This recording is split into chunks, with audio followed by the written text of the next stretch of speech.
Right. Half of the money I spend on advertising is wasted. The trouble is, I don't know which half. That was a quote from John Wanamaker back in the late 1800s when he was talking about marketing. Now, it was fine then, but times have changed. Marketing is different now. It's a lot different than it was back in the 1800s. The tools available that we have to market are incredibly diverse. The markets we can reach are now global. We were never able to do that before. And the data we've got to measure results and know what's working and what isn't is absolutely massive. We've got so much data available. And yet, despite this, we're still wasting money on marketing. What I do is I like to suggest a slight change to the to what John said. Half the money I spend on advertising is wasted. I can find out which half I'm wasting. I've just not actually done anything about it yet. Okay? And the reason is because we've got leaky buckets. We've all got leaky buckets. So the question is, where does your bucket leak? If you're on the phone and a customer phones up and they can't get hold of you, do they just get the engaged tone, or do they go through to an answering service that will actually handle their inquiry and make sure that it's not getting lost? Have you got someone visiting your website who desperately love to learn more about your products and services, but there's nowhere for them to put their email address in to sign up? Have you got a clear process, or have you not got a clear process, which is more likely, for actually following up when a lead comes through? It means that you handle them in the same way each time. And have you got a way of asking for testimonials or referrals, or actually do they just happen when you think about them on the cuff without any planning at all? How we look at our marketing, know where the gaps are, and how we successfully take people who've never met us before and turn them into our biggest fan. That's what we should be aiming at. We should be aiming to drive and make sure that our marketing fills the gaps, it doesn't have any, and as a consequence, we can take people who've never met us before and they'll basically love us until we're, kind of like the best thing ever. Okay, so just to give you a quick overview of what we're going to talk about today. I'm going to give you a quick introduction of who I am and why I'm here. I'm going to talk about why you need a system. I'm then going to go into something that I call the path, and then we're going to talk about how we can walk the path. Okay, so this is me, and why am I here? Okay, well, first of all, I'm a marketeer. I've got over 25 years experience in all aspects of marketing, and the last 11 years I've been working exclusively small and medium-sized businesses. I'm also a bit of a geek, so I've always used technology and always used data to support marketing. I used to be a marketing information manager in one of my roles. I've built websites, I've created videos, been a partner of a video company, I've written content, I've run paid advertising both on Facebook and on Google and on Bing, I've sent emails, blah, blah, blah. But, and this is important, I'm not an uber geek, which means I'm not a developer. I don't spend all my time looking at coding and stuff. I am still first and foremost a marketer and always will be. And, as was alluded to, I am a bit of a chimp. I do specialize in MailChimp email marketing. I run the world's largest community of users, which is called MailChimp Answers, which is a Facebook group. And if you want to join it, just visit chimp.tips/FBChimp. I'll repeat that at the end, but if you're a MailChimp user, then I definitely recommend that you have a look at that. And I'm a certified MailChimp partner and expert, which means that I'm not just one of these people who says I'm good at MailChimp. I've basically been tested by MailChimp and proved to know my stuff. Okay? But ultimately, and the reason I'm here today is because I'm a bit of a marketing engineer, and I'm all about marketing and technology, combining the two of them to build marketing systems for businesses just like yours. All right, so got a bit of experience and understanding in how to fit everything together, both from a marketing point of view, but using the technology to support it. Right, so let's get back to our process. So we've identified the fact that what we want is we've got the problem, we need to fill the holes, and we need to convert consistently. And it's my view that businesses that succeed in their marketing do it because they're doing it systematically. They understand the customer's journey from innocence to advocacy, as I call it, as a series of individual steps. They understand what each step means, which means that they can fill the holes and they can know what to say and when to say it. And what they do is they build a consistent, effective marketing system. Now, systematic marketing is something that I believe we need to all think about. You need to think about it so that you're not just focusing on lead generation. The fact that you're all here, the fact that you're sitting listening to me implies that you're interested in, the fact is you've got a business, which means you're already doing some of this. Now, the fact is you may be doing it organically. You may not actually have a systemized approach, but you've got a business. And one of the biggest problems I see is people who focus exclusively on lead generation and forget that it's only part of the equation. Also, when you're thinking about systematically, you'll understand that everything needs to be connected, all right? But obviously, when you're talking about a system, you don't want too many steps, but just as much, you don't want too few steps, okay? And that's where you need to think about Goldilocks. Because in your marketing system, you don't want to have too many steps. Have you ever tried walking up a step ladder which has got too many rungs on it? It's not easy. In actual fact, it's a pain in the backside to actually do. And you don't want your customers to have to trip and fall as they progress through your system. You don't want to make them jump through hoops to work with you. But conversely, you don't want to have too few steps. If the steps are too far apart in your marketing system, then you're asking for big leaps of faith from the person you're speaking to.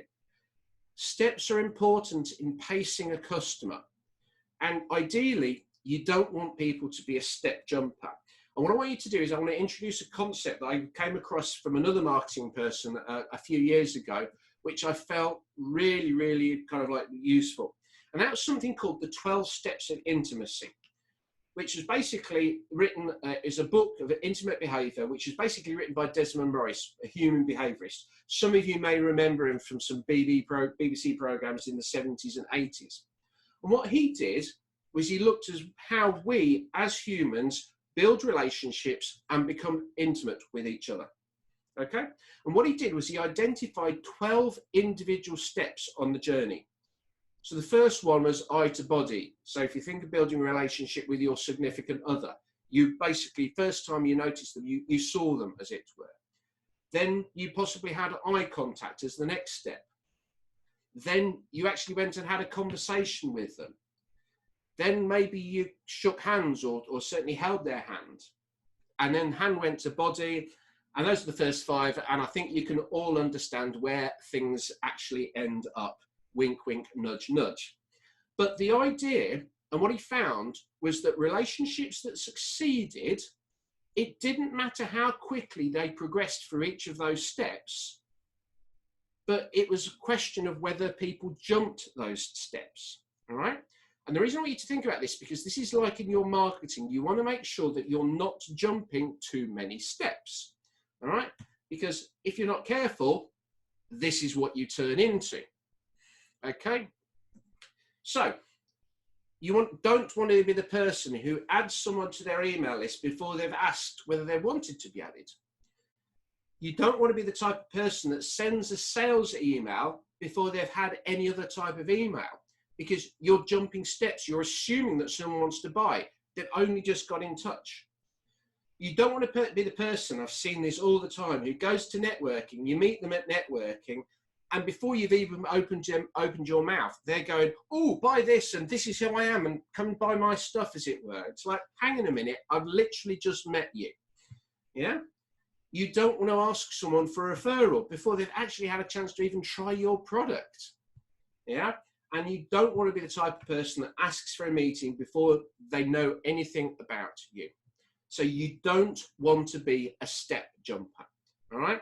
And that's really important in terms of understanding how you develop and view things from a systematic point of view. If you're going to have a system, you don't want to make that system so difficult that there are too many gaps in it but you also don't want to have it so that there are too many steps in there as well.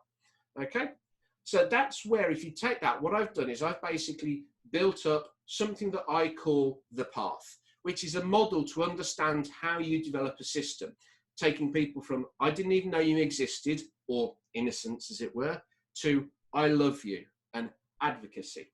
All right, it articulates each of the specific steps that a potential customer can take. All right, because there are specific steps, you can start to break the process down. Now, I was having a chat with Julie before we started, and one of the things that we were talking about was that a lot of you probably have a system, you have a process, you've just not documented it, or you've not actually broken it down into individual steps. Ultimately, the fact that you're all running a business of some form or other implies that you've actually got a process that works. But what we're trying to do here is actually say, if you break it down a little bit, then you can start understanding where the gaps are and where things can get better, because that's what this is about. All right. Now, my entire marketing philosophy comes down to two statements. What happens next, and how do I make what happens next more likely to happen? That's really what it comes down to for me. Knowing what I'm trying to get someone to do and trying to work out how I can make it more likely that they will do it. And that's how you need to look at your marketing process. And that's why one of the things that I'm talking about today. The path takes these two elements and focuses on specific marketing actions and how you can make them more likely to happen. And when you use the path, it breaks your marketing down and basically gives you an idea of what you should be doing, but just as importantly, when. And I kind of like to see, for a lot of people, the path is almost pretty much your marketing plan. Okay?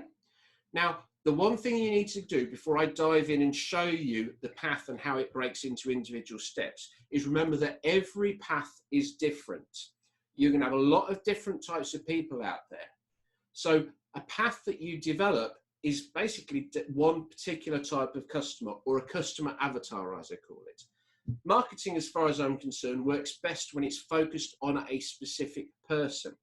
And by being specific to that person, you can be more relevant and as a consequence, get the right results. Let me just see if I've got, here it is. Yeah, right. Best way to articulate this is, hopefully you can see this on screen. I'm just going to stop the share briefly. Oops. Where's my stop share button? All right, I want to articulate that by showing you this dice, okay? Hopefully you can all see this dice, yeah? All right, if I hold the dice like this, what can you see? You can see the number 2, all right? What can I see?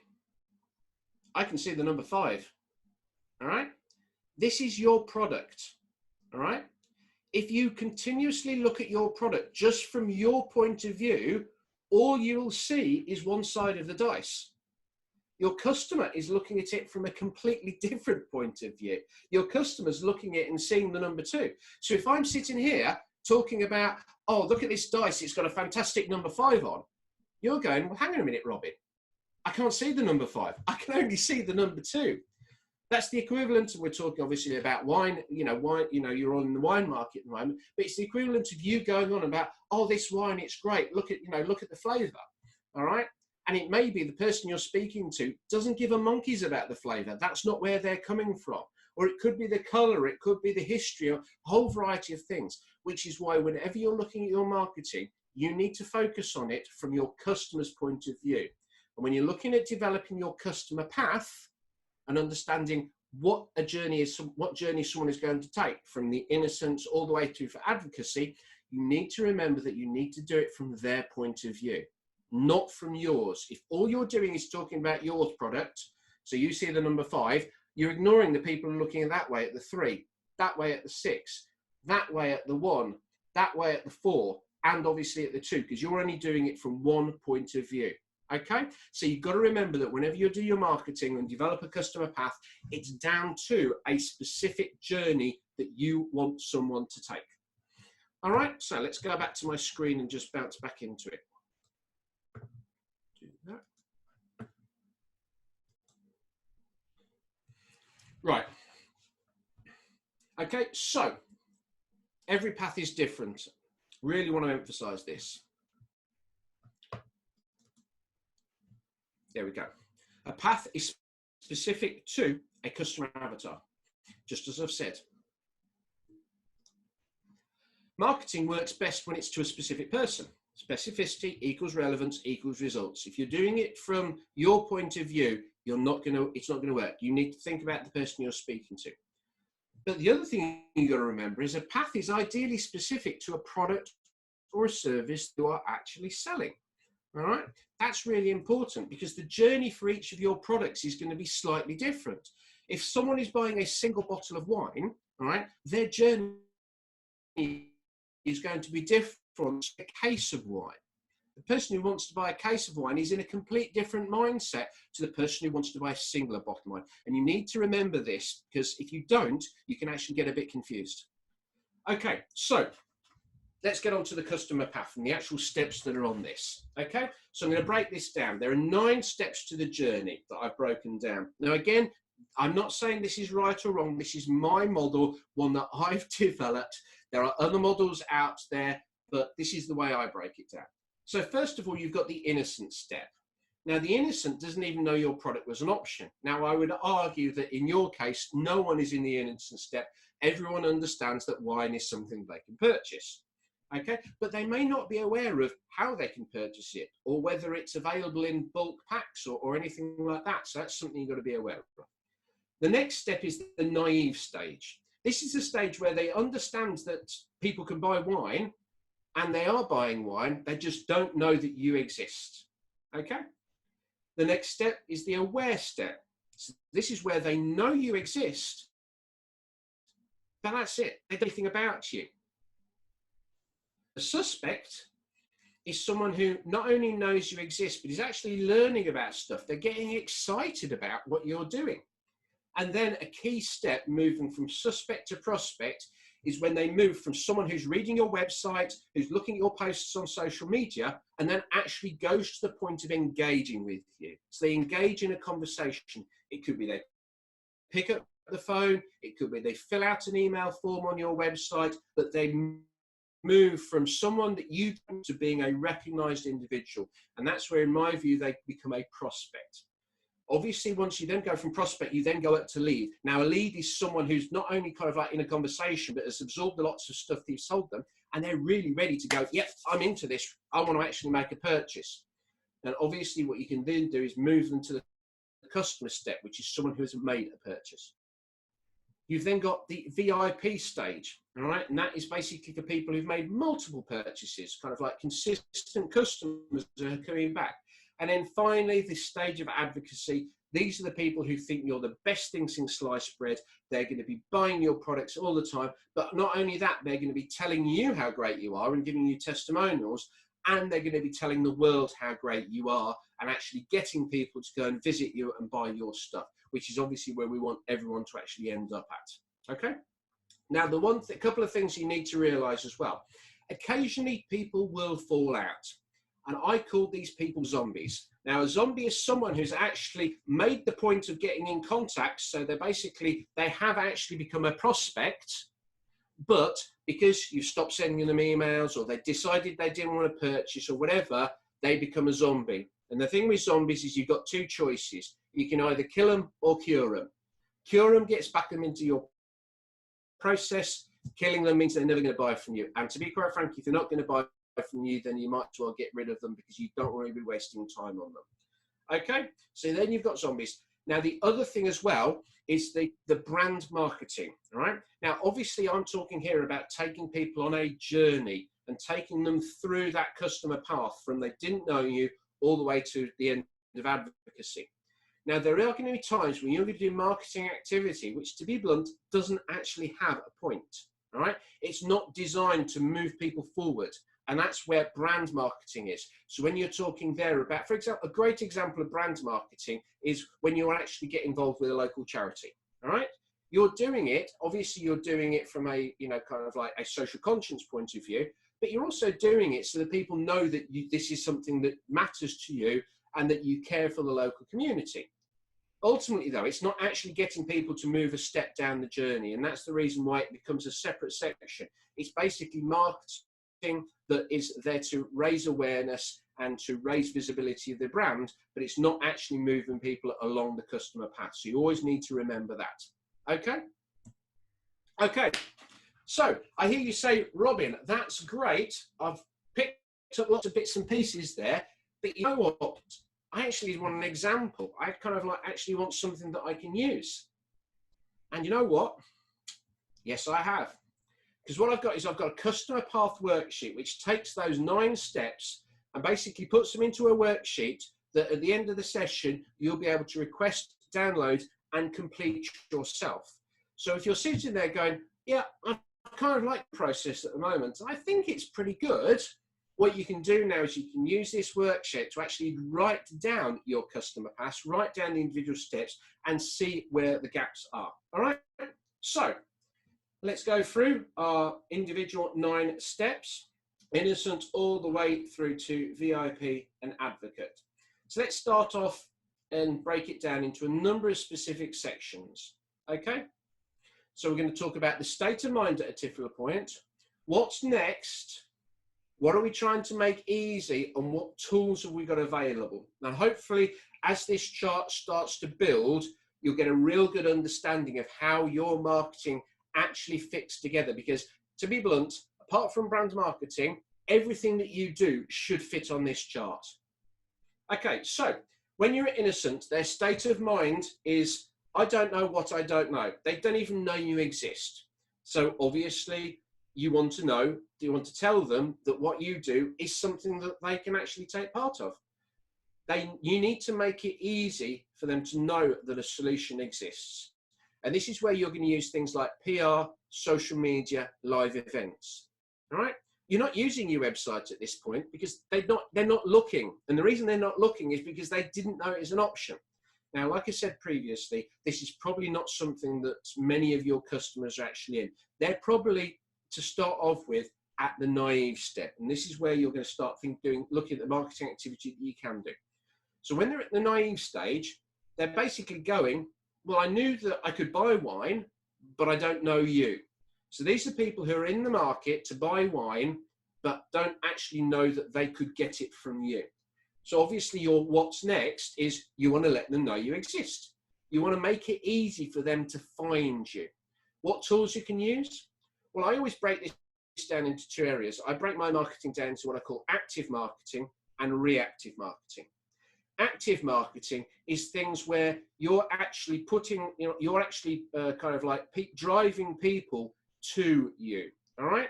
So things like, SEO, so that you appear in the Google, paid advertising, they need to be hunting. So if I typed in wine producer, I'm based in Surrey, so winery Surrey, that's me being active and searching for something. And that's where SEO, paid advertising, and Google business fits in.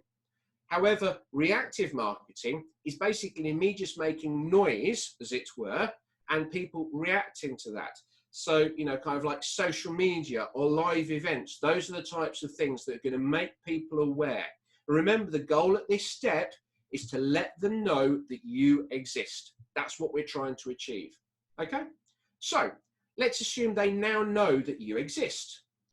Okay, they're saying to themselves, I've heard of you, but I've got no idea if you're any good. So what you want to do at that point is you want to let them know that you're good. So they need to be able to learn more about you. And this is obviously where you're going to start using content marketing, social media, what you put on your website, because that's the type of stuff that they're going to consume. So it's kind of like, right, okay, I now know that there is a winery local to me. I didn't know that. Oh, let's go and have a look at the website and find a little bit more about them, find a little bit more about, kind of like their techniques, how long they've been going, how successful they are, those types of things. That's where people are in the awareness stage. And your goal is to basically let them know that you're good, because you want them to actually start to say, I really like what I've heard about you, which means that they've moved into the suspect stage.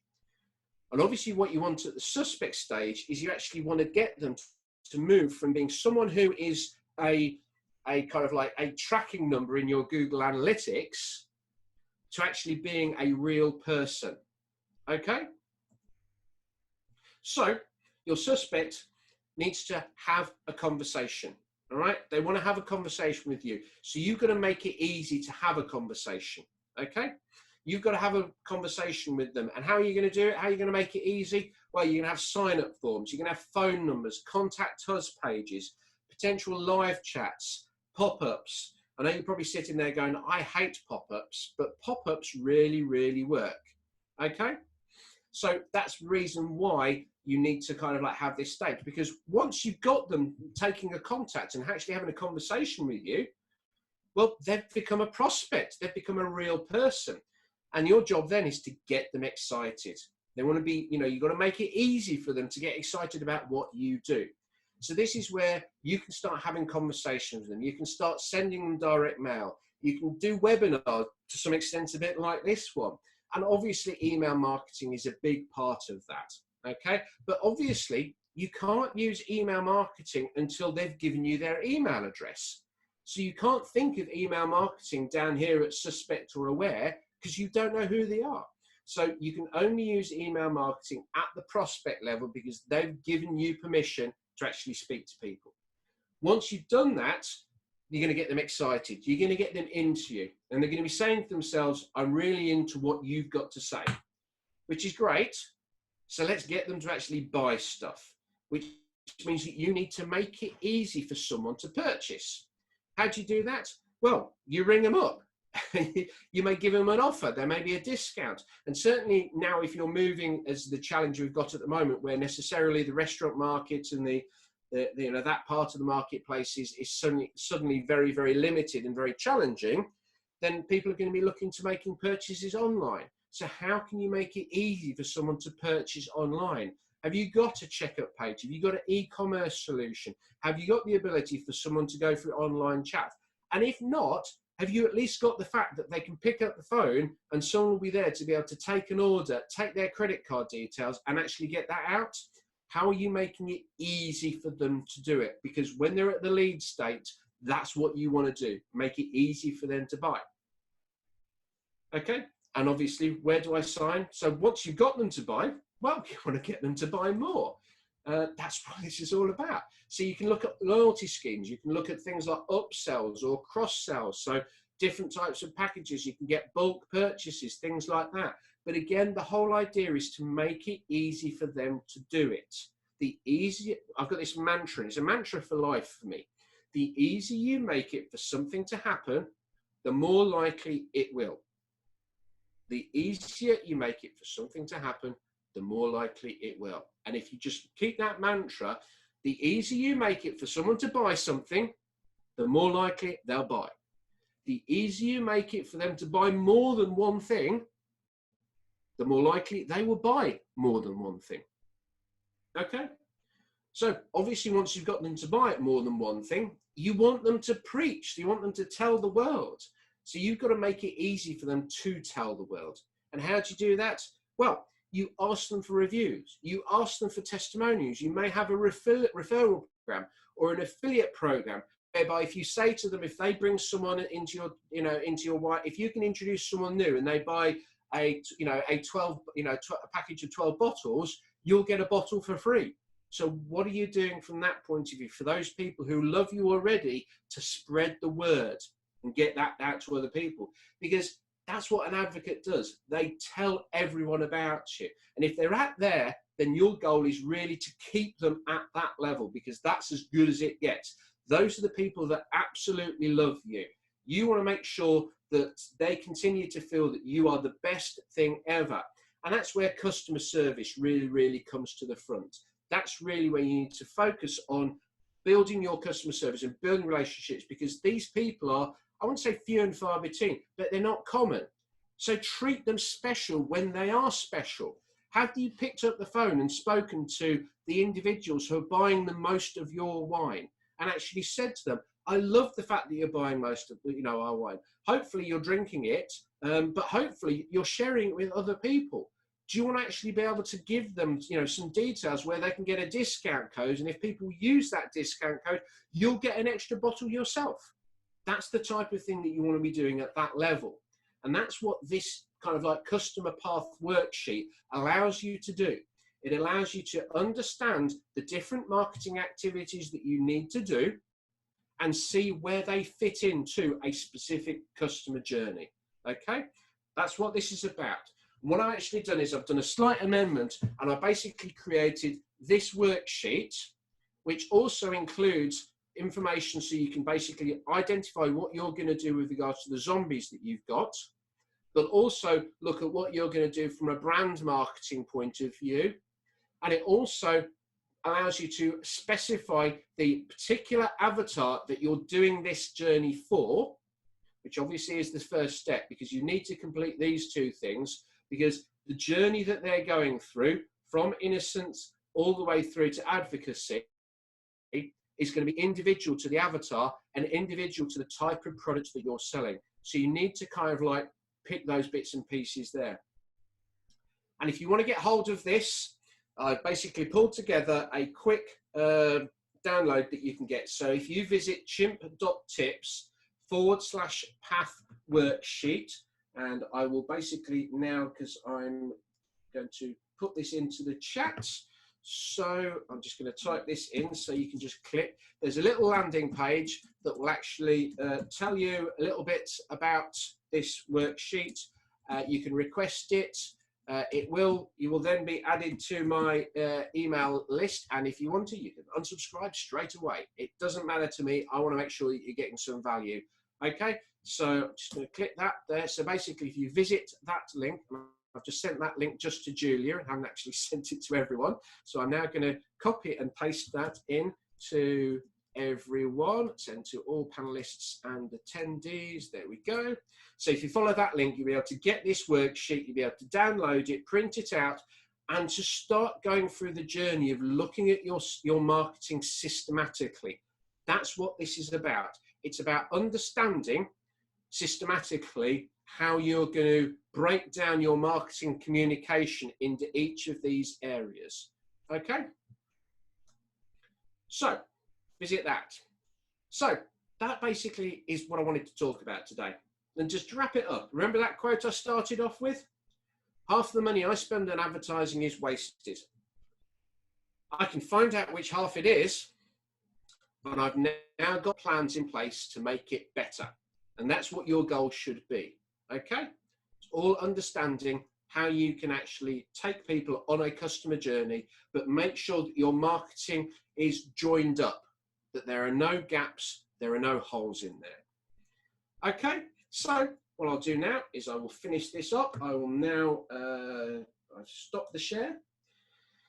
I'll now take a quick drink and I'll let Julia unmute herself, and we'll go into the Q&A section. So feel free to ask any questions about anything from a marketing point of view and with regards to obviously what I've talked about today.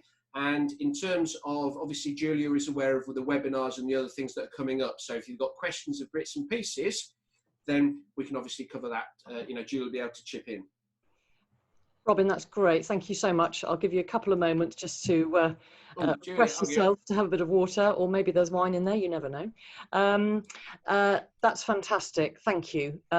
So much there to absorb, and thank you for sharing that link as well. I'm sure that'll be really useful, because I think it's so important for individuals to be able to sort of put it into their own context, isn't it?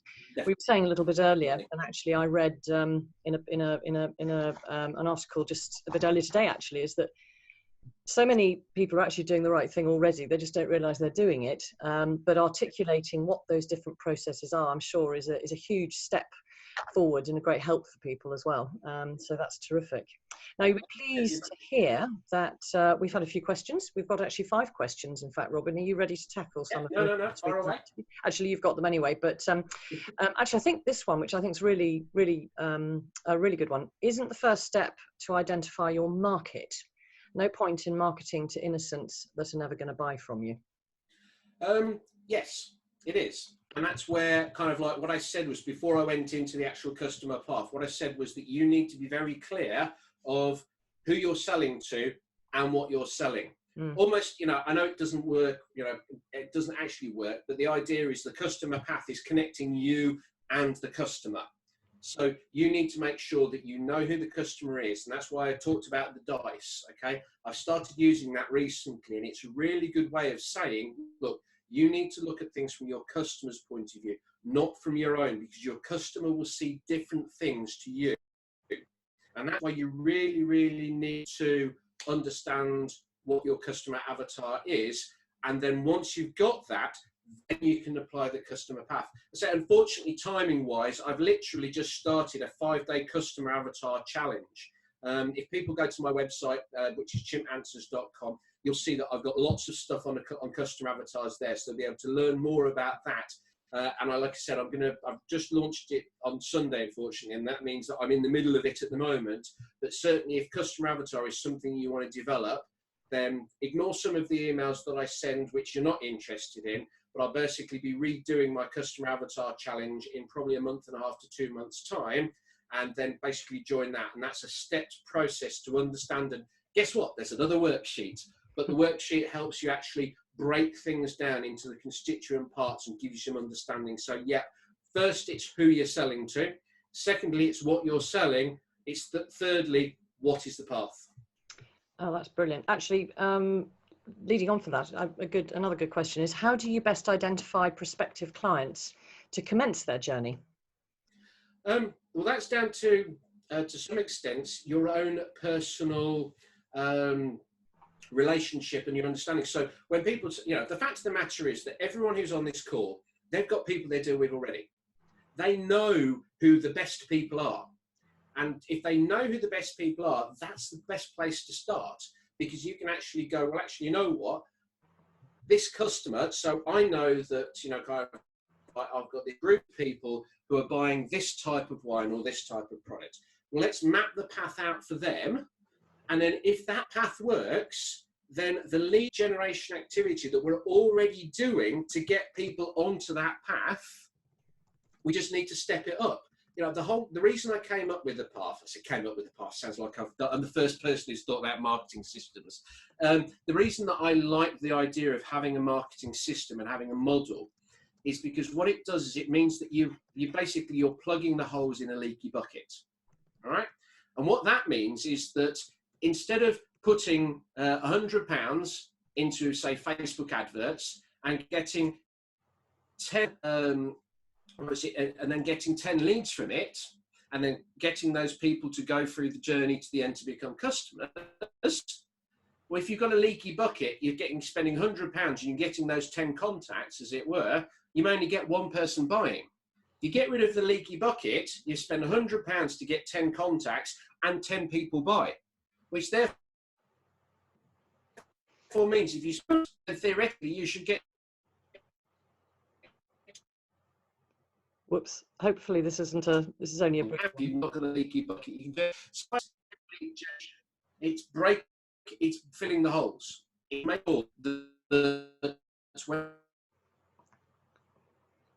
Robin, you've just frozen very briefly. Sorry, folks. I'm just going to send him a quick message to say that.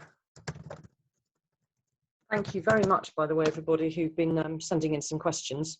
We've got a few good ones to ask Robin when hopefully he comes back on air. That's brilliant.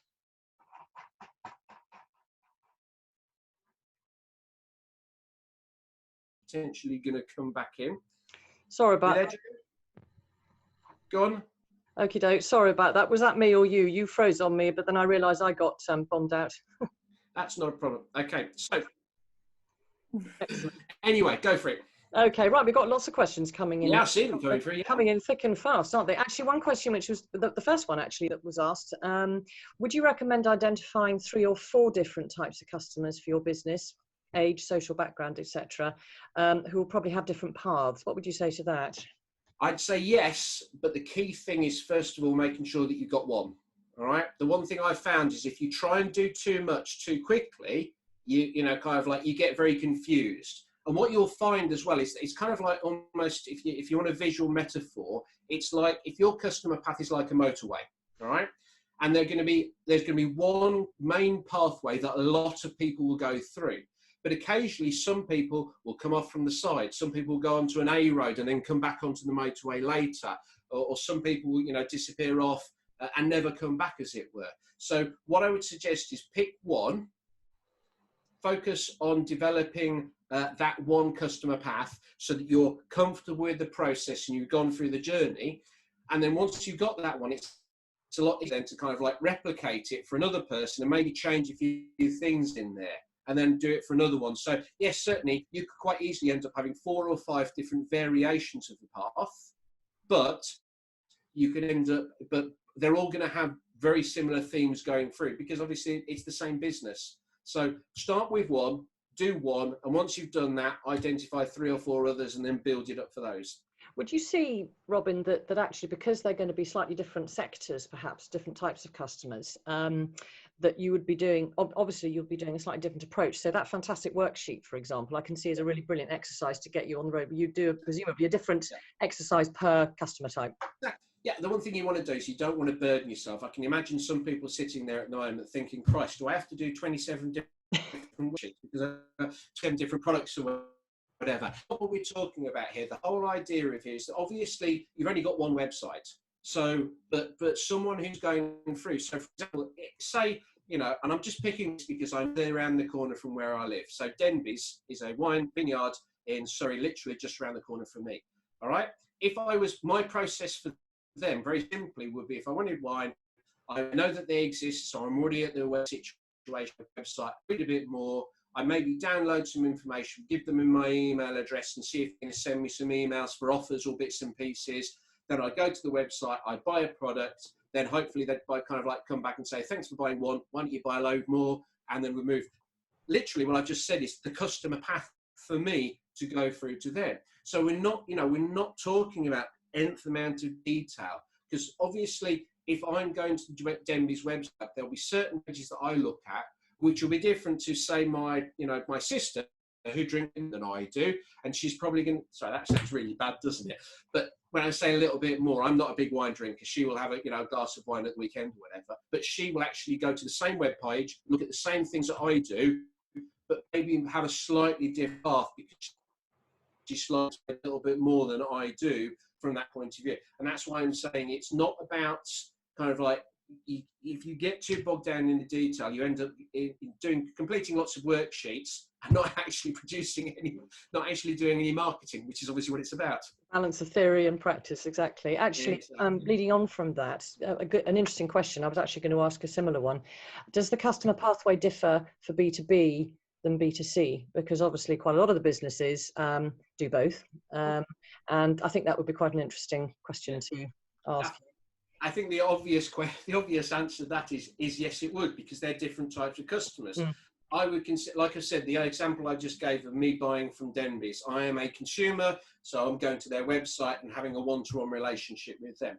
The journey that a local pub or a local restaurant would go through is completely different. They would probably speak to someone. So if I'm buying a bottle of wine online from my local wine vineyard, there's a chance that I may never actually speak to someone because I'm only buying one. Whereas obviously, if I suddenly have got a restaurant and I'm going to be buying regularly, then just like you would in a normal organisation, I'd probably have a sales manager that I speak to. But that process, the process of finding who that person is, that sales manager and the relationship we've got, and how they actually take that customer journey, how they articulate and help the customer on the journey. It's still a process. They're still going through certain steps. They're still going. It's just the journey will be completely different. Yeah. There's one question that came through. I don't know whether this is related directly to a consumer or whether it's a trade one, but the question was, do customers welcome a phone call, or is there a risk they find it intrusive? I'm suspecting this is actually probably with a consumer rather than actually going via the trade. I'm a big advocate of tell people what to expect. So when you do it, they're not surprised, right? So, for example, if I say to someone, I will ring you, they can't get grumpy about the fact that I've rung them when I do ring them. So, you've got to understand the nature of the relationship. And this is where the path is such a great tool. Because literally, if I go onto a website, and it says, put your details in. So it's the first time I've gone to the website and it's saying, put the details in and we'll send you a 10% off voucher for your first order. And we'll also send you a complimentary little booklet, which is the how our wine is produced. Okay. If I put my email address in and I put my phone number there, would I expect a phone call at that point? Probably not. Literally, it's, you know, use the dating analogy, which is a great one. It's kind of like, you know, it's like, you know, going on a first date with someone. They turn around and say, right, we're going away for a weekend, aren't we? And it's like, whoa, I've literally just been on a first date with you. We're not quite ready at that point. And the whole idea is to make sure that you're doing things at the right point. And the only way that that's going to work is if you understand that path and what people are expecting. And that's why you need to look at things from their point of view. So I would suggest that if someone has purchased something, or is purchased on a regular basis, then giving them a ring and saying, hi, it's so-and-so from so-and-so vineyard, just want to let you know, to say thanks. We really love the fact that you bought loads of our products. If I was someone who bought lots of wine and I got a phone call from the vine saying, Rob, thanks for buying lots of wine, I'd be like, cool, I'm one of their favourite customers.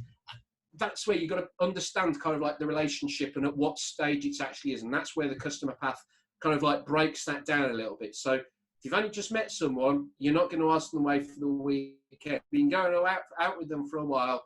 That's the natural next step. And it's about this naturalness of it. It's not forced. It's the natural progression. That's brilliant. Thanks, Robin. That's really, really concise there. I've had one question, which is, obviously it's been discussed quite a bit, and particularly with your current work as well, about an avatar. What is an avatar by description? And actually, is there a sort of formula of actually identifying the customer types, I suppose, as well?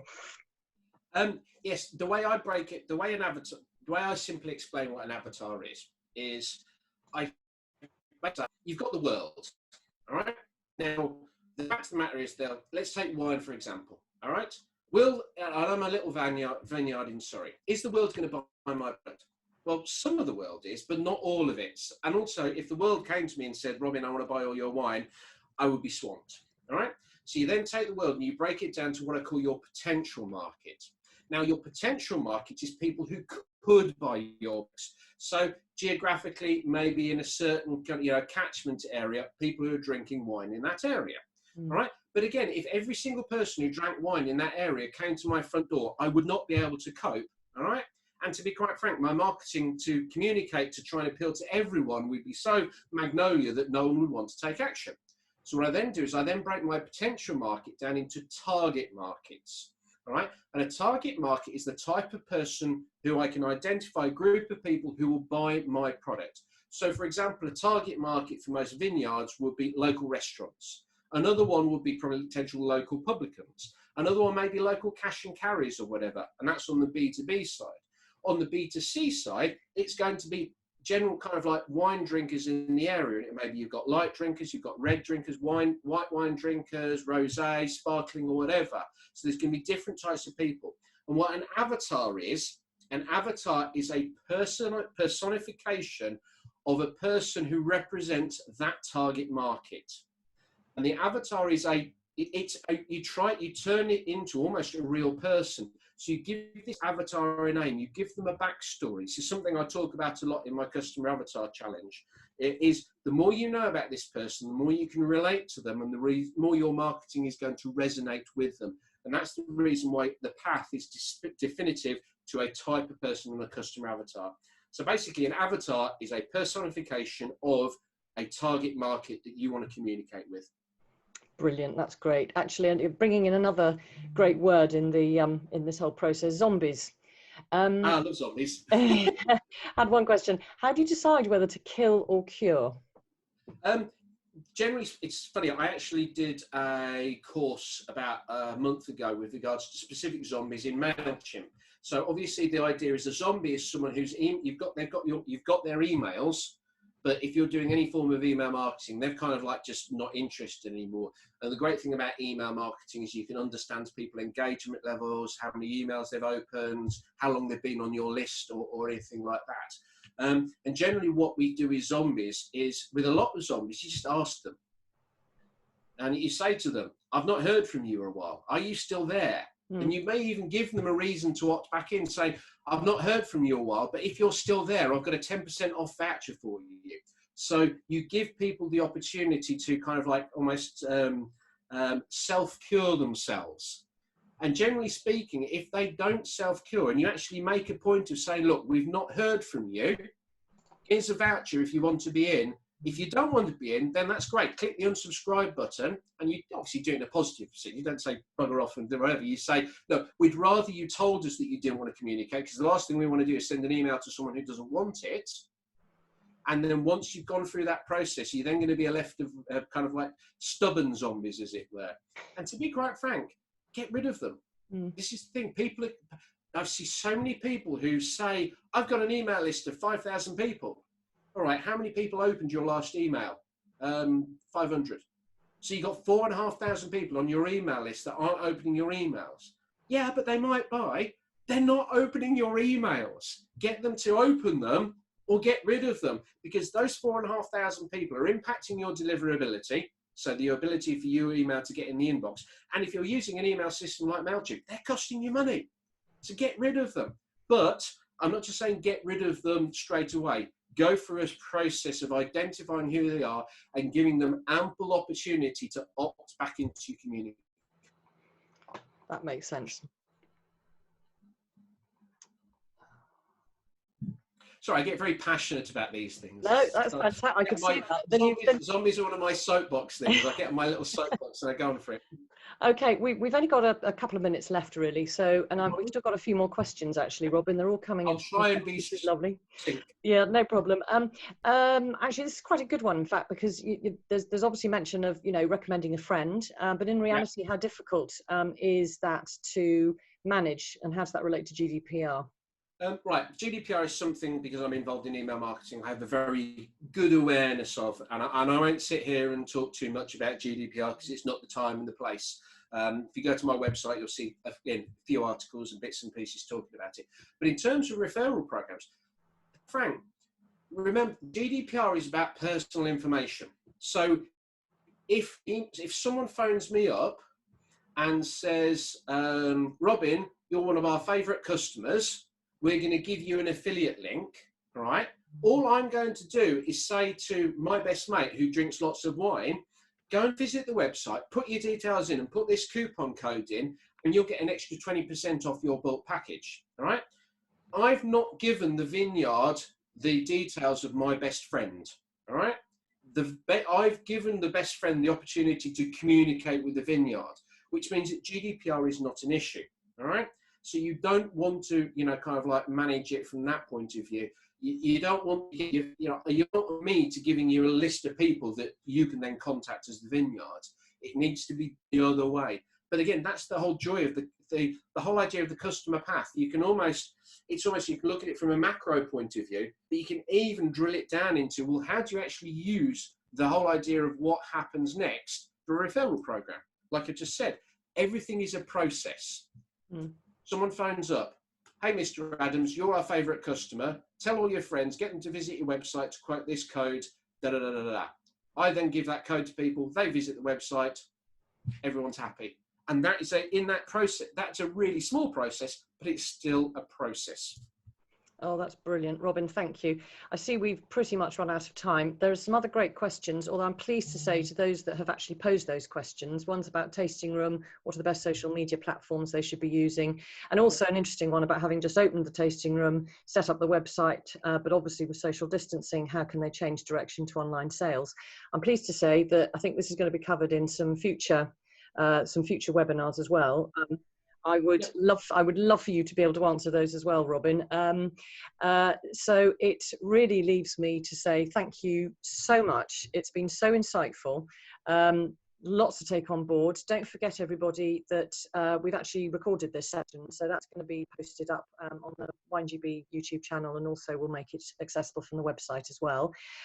Robin's website again is www.chimpanswers.com, and it's a fantastic website. I've had a lot of fun looking through it. And don't forget that Robin's going to be back with us presenting on email marketing and MailChimp, which actually was another question, wasn't it, Robin? You saw that. I saw MailChimp there. So, relationship. So, don't just because the website's called Chimpanswers, it isn't just MailChimp. There is a load of marketing stuff in there as well, because obviously, you know, I'm a marketer and a MailChimp person. But, and I was going to say, if people have got specific questions they want that they can't wait for the webinar, then, you know, kind of like go to the website or just send me an email, robin@chimpanswers.com. I try and respond to all questions that come in individually, or if nothing else, like I said, the other chance is you can actually go to the MailChimp Answers Facebook group, which if you just go to Chimp, I'll type the link in while I'm doing it. This is where I try and make sure that I can type and speak at the same time, which is a skill that I'm not too bad at and I'm getting better at. There we go. If you go and visit chimp.tips/FBChimp, that will take you straight to the Facebook page. Request access, and you'll basically get into there. And if you're talking about email marketing or MailChimp, that's a great place to ask some general questions, because it's not just me, there's loads of other expert users in there who can point them in the right direction. So, but any question? We'll make sure that those links are put up as well. And actually what we might do is gather those questions, and perhaps we can go through those offline maybe, and have some of those answers there. Robin, thank you so very much indeed. Folks, the next webinar is on Thursday this week. That's going to be more of a panel session. We've got 4 speakers, maximising sales in a pandemic. You can still register online, as you can with all the other webinars, the one on the 4th of June with Robin again. By the way, I want to introduce you to Joanna Albergas, who I think actually may be on the screen. She's been helping me, which was just as well you were there, Joanna, because obviously I dipped out briefly. So thank you for that. Joanna will be speaking in a future webinar as well, but just in case because you haven't met properly. So really, thank you again, Robin. Thanks to everybody. Have a good evening, folks, and hope that's been enjoyable, and we'll see you again soon. Thank you. Thanks, guys. Great to see you. Have a nice evening. Bye.